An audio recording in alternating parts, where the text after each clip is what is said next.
L'idea progettuale iniziale nasce dal contesto. Il primo elemento preso in considerazione è la geometria del lotto. Il secondo fattore preso in considerazione è l'orientamento solare. Quindi questi due aspetti messi insieme hanno dato inizio a quella che è la fase progettuale e alle forme del progetto. Sono l'architetto Federico Cappellina e questa è AVIOM.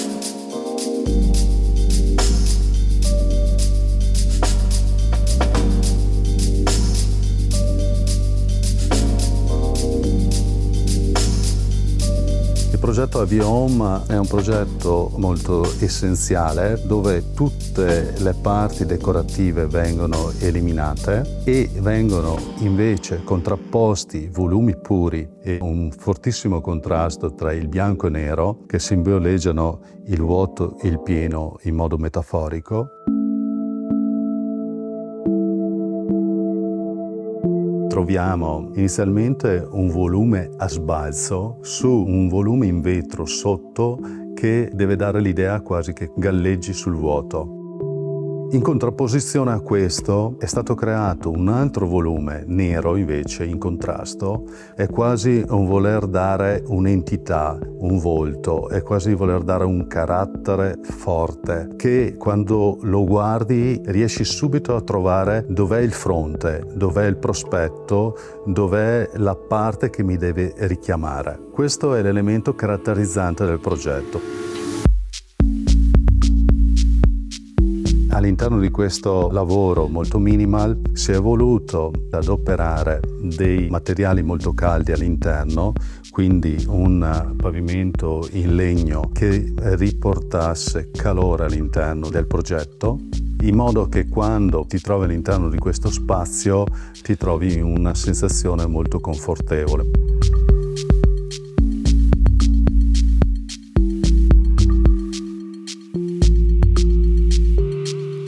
La cucina è stata concepita in modo che una volta che io ho finito di lavorare nella cucina la chiudo, sparisce, non vedo più nulla. Quindi rimane solo visibile l'isola, che è questo volume molto chiaro che voleva proprio trasmettere calore.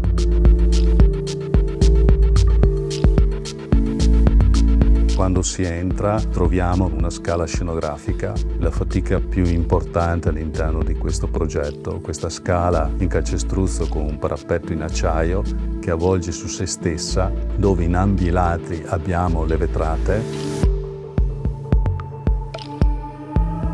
La zona padronale è composta dalla grandissima cabina armadio, che è un volume in vetro, bronzo, scuro, specchiato, che vuole essere un elemento molto minimal in contrasto con la scala, quindi la lucidità e l'opaco in contrasto. Il volume nero a sbalzo dalle forme geometriche è la camera da letto, quindi la parte più intima, con il letto rivolto verso la vetrata che guarda sulla piscina in modo che quando io alla mattina mi alzo riesco ad assaporare l'acqua. Il bagno padronale è uno spazio invece che adopera dei colori molto chiari, dei colori sabbia che vogliono ricreare una sensazione di tranquillità.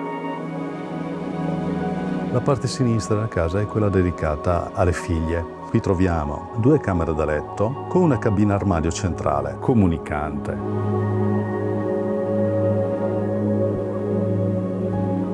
Il loro bagno è molto elegante, molto raffinato, colori molto caldi. È stato adoperato un mosaico con uno specchio rotondo retroilluminato, con delle luci soffuse e dei rubinetti color oro. Il progetto AVIOM nasce e vuole essere un tentativo di superamento nel campo dell'architettura moderna e per questo quando un architetto sceglie di progettare fa sempre inizialmente riferimento a quelli che sono gli altri grandi architetti del passato e siccome non si può mai ripetersi ma bisogna sempre cercare di andare oltre, in questo concetto di minimal vengono inseriti degli elementi che vogliono essere caratterizzanti, che sono l'utilizzo del colore nero e del colore bianco ma soprattutto anche nello stesso tempo la contrapposizione tra il vuoto e il pieno.